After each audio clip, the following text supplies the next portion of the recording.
Innovation européenne du XXe siècle, les plantations de peupliers telles que nous les connaissons aujourd'hui se caractérisent par leurs extraordinaires qualités qui leur permettront sans nul doute d'atteindre leur apogée au cours de ce siècle.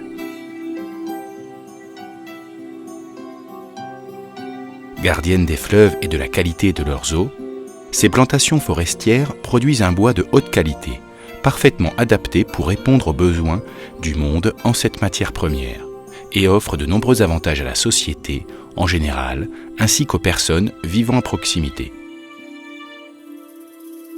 Ce n'est pas un hasard si le genre Populus évoque l'arbre du peuple.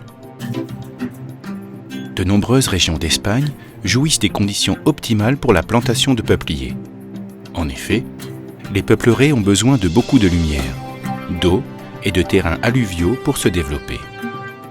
Et les régions réunissant ces trois facteurs permettent aux peupliers de jouir d'une excellente santé.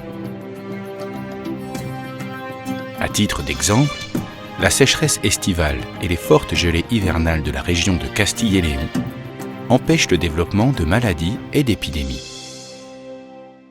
De plus, la maîtrise de la populiculture, combinée aux dernières avancées industrielles du secteur de la transformation du bois, nous offre la possibilité de livrer le bois du peuplier en contreplaqué sur les marchés spécialisés du monde entier.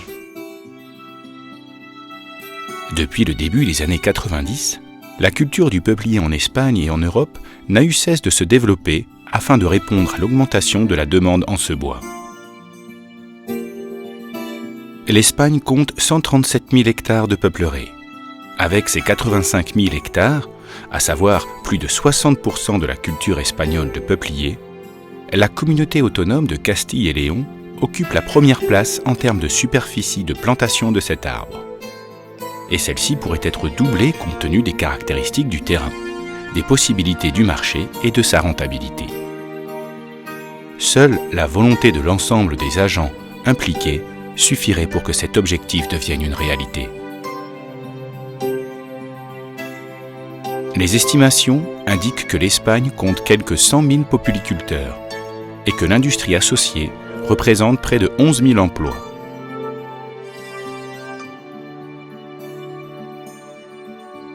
Les peupliers sont des arbres à croissance rapide, pouvant atteindre les 40 mètres de hauteur. Similaire à celle d'autres espèces tropicales tendres, telles que l'okoumé ou l'ilomba, les caractéristiques de son bois sont très appréciées sur le marché. La facilité du déroulage de son bois et l'application de techniques modernes de culture ont permis d'augmenter la productivité et la qualité du bois à un tel point que le peuplier est aujourd'hui exploité de manière dynamique pour la production de panneaux de contreplaqué qui sont très appréciés par les secteurs du meuble, des sols, des cageots, des caravanes et des yachts, pour ne citer que quelques exemples.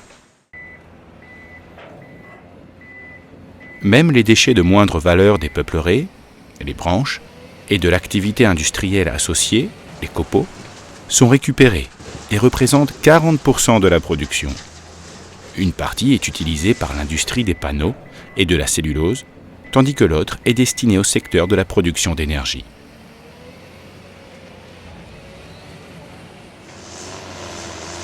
Dans la ligne du succès des cultures énergétiques développées dans des pays tels que la Suède ou le Royaume-Uni, plusieurs recherches ont porté ces dernières années sur la possibilité d'utiliser le peuplier pour produire de l'énergie à partir de sa biomasse.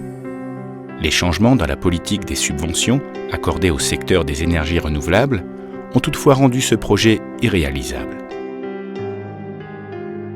La première étape de toute peupleraie productive consiste à choisir un terrain adapté.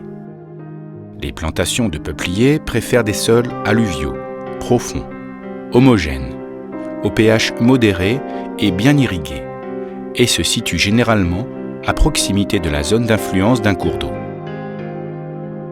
Avant de procéder à la plantation proprement dite, il convient de préparer le terrain, d'éliminer les restes de la coupe, le cas échéant, et de dessoucher le sol. Rien n'est gaspillé. Les déchiqueteuses se chargent de transformer les déchets. Une fois le terrain préparé, la plantation peut commencer, non sans avoir choisi au préalable un cultivar d'une pépinière officielle afin de garantir sa qualité et son origine.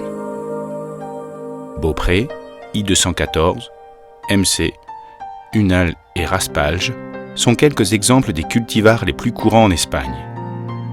Le choix du cultivar est la clé du succès de la plantation.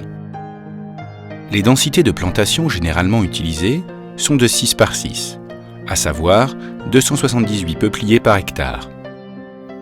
Dans la région de Castille et Léon, ce type de densité permet d'obtenir des arbres de 33 cm de diamètre, arrivant au niveau de la poitrine en l'espace de 15 ans.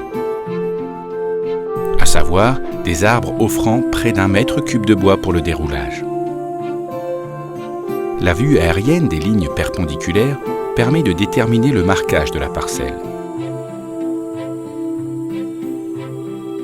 Les caractéristiques de la parcelle déterminent si la plantation doit être à la tarière ou en potée. La première est plus courante dans la zone de l'Èbre, couche phréatique très éloignée de la superficie, tandis que la seconde est caractéristique de la région de Castille et Léon. Contrairement à la plantation à la tarière, à savoir à moins d'1 mètre de profondeur, la plantation en potée implique l'utilisation d'une pelleteuse, tant que la couche phréatique se trouve à moins de 4 mètres de la superficie en période estivale. Ce système permet d'éviter des situations de stress hydrique et de garantir une disponibilité en eau permanente pour la plante, condition essentielle du bien-être du peuplier. Une fois la phase de plantation terminée, les jeunes peupliers, avides d'eau et de nutriments, commencent à se développer et notre véritable travail peut alors commencer.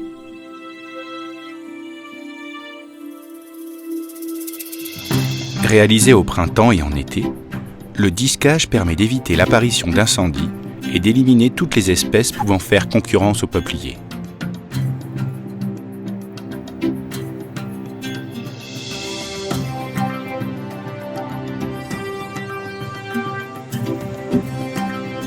L'élagage constitue le traitement le plus important après la plantation. Sa bonne exécution influence directement la qualité du bois obtenu et, par conséquent, la rentabilité de l'exploitation. L'objectif est d'obtenir des fûts droits et propres afin de destiner la plus grande quantité de bois possible à l'industrie du déroulage qui est la plus rentable. Les 3 premières années sont consacrées au tutorage du plant. La 4e et la 5e année sont dédiées principalement à l'épamprage du fût et dans une moindre mesure au tutorage de la plante. À partir de la 6e année, aucun élagage n'est généralement requis. L'application de cette méthode permet de garantir au moins 3 mètres de fût propre pour les jeunes arbres et 6 mètres de fût propre au moment de la coupe. L'arbre élagué doit conserver suffisamment de branches pour poursuivre sa croissance normale. Tout élagage excessif entraînerait des séquelles contre-productives, déformation du tronc et apparition de repousses sur la zone élaguée.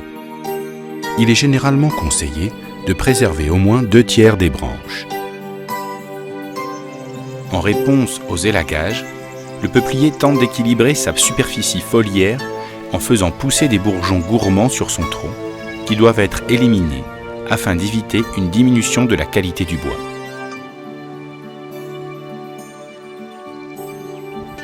Pendant toute la durée de la croissance des peupliers, les techniciens responsables de la plantation procèdent au suivi de leur évolution, afin de déterminer le plus précisément possible la rentabilité réelle de l'exploitation. Ils veillent également à protéger et à combattre les peupliers de toute épidémie pouvant les mettre en danger. Généralement réalisé lorsque le peuplier est âgé d'entre 10 et 16 ans, la coupe et la production de bois résultante constituent un facteur de développement pour les zones rurales de notre pays et génèrent d'importants bénéfices environnementaux.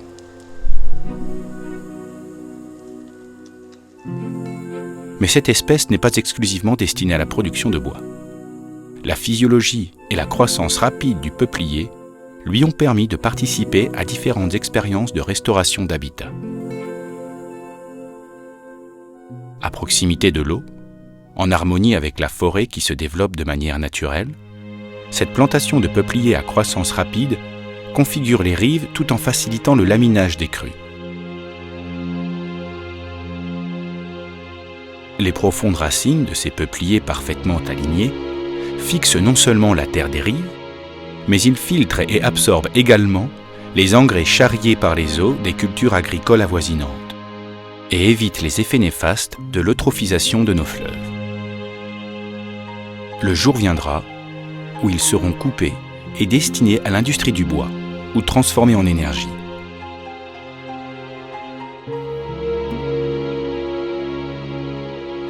Mais jusqu'alors, le fleuve qui les alimente suit son cours et irrigue la terre tout en teignant de vert son tracé jusqu'à la mer.